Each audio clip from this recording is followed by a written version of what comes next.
Hello, my wonderful artists. It's Miss Price here.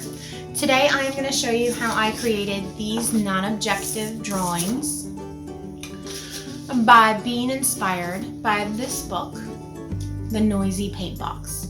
I have a read aloud for this book. If you are one of my kiddos, I'll be sharing it with you. This is a wonderful book that talks about an artist named Wellesley Kandinsky. Wellesley Kandinsky was an abstract artist who had a condition called synesthesia. This allowed him to actually see sounds through colors and lines and shapes.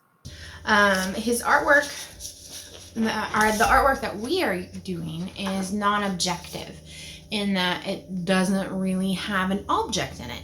So it's not supposed to be anything. You could turn it into something, like if I turn this a certain way, I kind of see a big tiger, cat, or leopard right there. But it's not supposed to be anything. I just use shapes and lines and colors and put them on the paper in an interesting way. So that is non-objective art. So to start your artwork, just gather some basic supplies.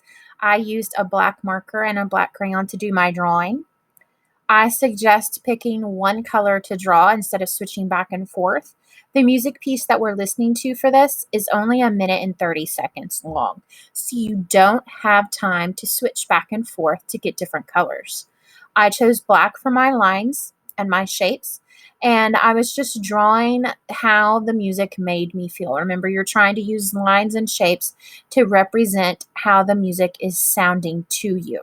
I used a ruler to help me draw straight lines, and I also used a milk carton lid to help me draw circles. I picked a circle because it's a basic shape, and there were parts in the music that sounded heavier, so I thought a circle was a good shape to represent that.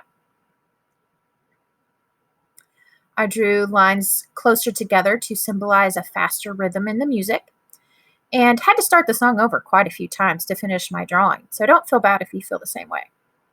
Now, my favorite part, adding color. I used watercolors because it's what I had on hand. I have a lot of choices for what supplies I have. If you don't have watercolor at home, don't feel bad at all, guys. You can make this same sort of artwork with anything you have. It could be colors, markers, colored pencils, paint if you have it, whatever you have on hand. Remember, when you're adding color, to add color that matches the emotion in the music that you're hearing at that point, how that music is making you feel. I used blue and darker colors in the background because I could hear some rhythms in the background that were deeper and not so high for the basic beat. Remember that not everyone's artwork is going to look the same for this. We can all hear different parts of the music and pick up on different parts. As I was listening to it so many times as I was painting, I could hear different beats. And here I'm doing a quick pitter-patter because that was the type of beat that I was hearing in the music when I was listening to it. Ta-da!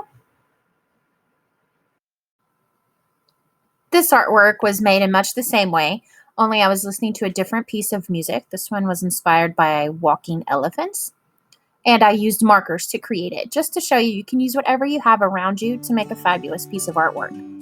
In review, the supplies you're going to need to gather are paper, something to color with that you have at home, and some music.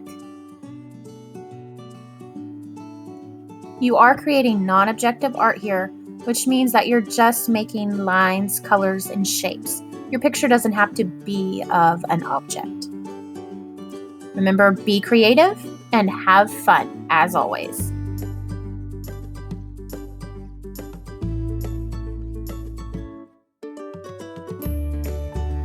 Hey guys, look in the description below for links to the music I used while I was drawing.